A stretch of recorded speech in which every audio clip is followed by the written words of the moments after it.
Mercredi 10 février 2010, à La Roche-sur-Yon, la jeune société Self-Advert présente au magasin Mega Games une innovation en matière de communication et d'interactivité. Explication.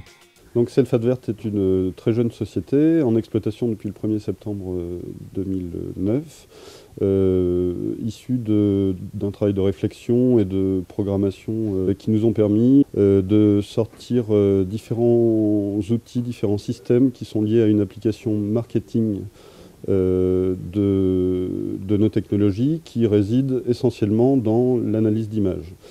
C'est-à-dire qu'on est capable aujourd'hui, à partir d'un flux d'images en temps réel, d'une image d'une webcam, d'analyser, de détecter des visages, donc de pouvoir compter combien de personnes regardent en direction d'un écran ou pas, sans jamais mémoriser d'image, donc sans jamais enregistrer quoi que ce soit. On est capable ensuite de différencier dans la personne qui regarde si c'est un homme ou une femme, si il est dans une tranche d'âge, enfin on distingue 3 tranches d'âge, jeune, adulte, senior.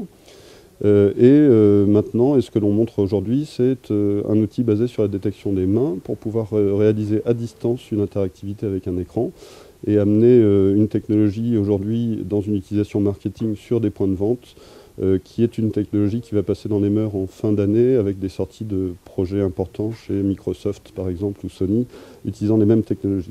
C'est très innovant parce qu'en fait tout est basé sur l'analyse comportementale de la personne en temps réel. Dans des conditions qui sont parfois très compliquées. Nous, on a vocation à amener une technologie qui soit la plus fiable possible. On n'a pas vocation à complètement construire l'outil marketing puisqu'on s'entoure d'éditeurs et de producteurs de contenu spécialisés.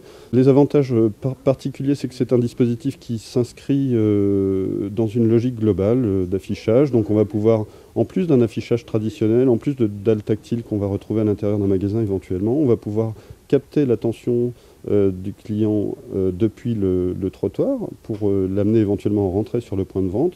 Donc ça a un côté ludique, ça a un côté attractif, ça permet de diffuser de l'information à quelqu'un qui a envie de la recevoir et ça crée un lien, on crée un lien entre l'enseigne qui exploite l'écran ou l'annonceur qui va utiliser ce type de média.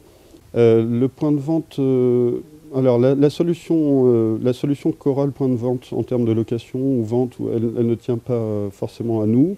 Il va s'adresser, lui, à un intermédiaire spécialisé en marketing, conseil, production de contenu, etc., qui va lui proposer une solution soit de location sur une courte durée, soit d'installation fixe avec une adaptation du contenu tout au long de l'année, etc.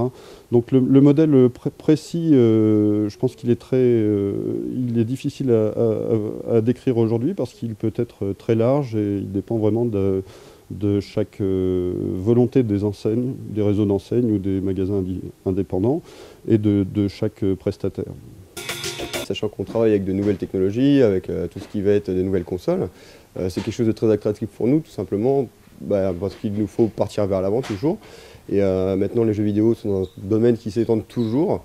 On part sur beaucoup de jeux maintenant de plus en plus interactifs, donc le côté interactif de cette chose-là était un aspect très important pour nous. Donc c'est pour ça qu'on a sauté sur l'occasion, quelque chose de nouveau comme ça, c'est forcément très attrayant pour nous et pour notre clientèle tout simplement. L'aspect participatif de la chose est vraiment quelque chose de vraiment très important pour cela.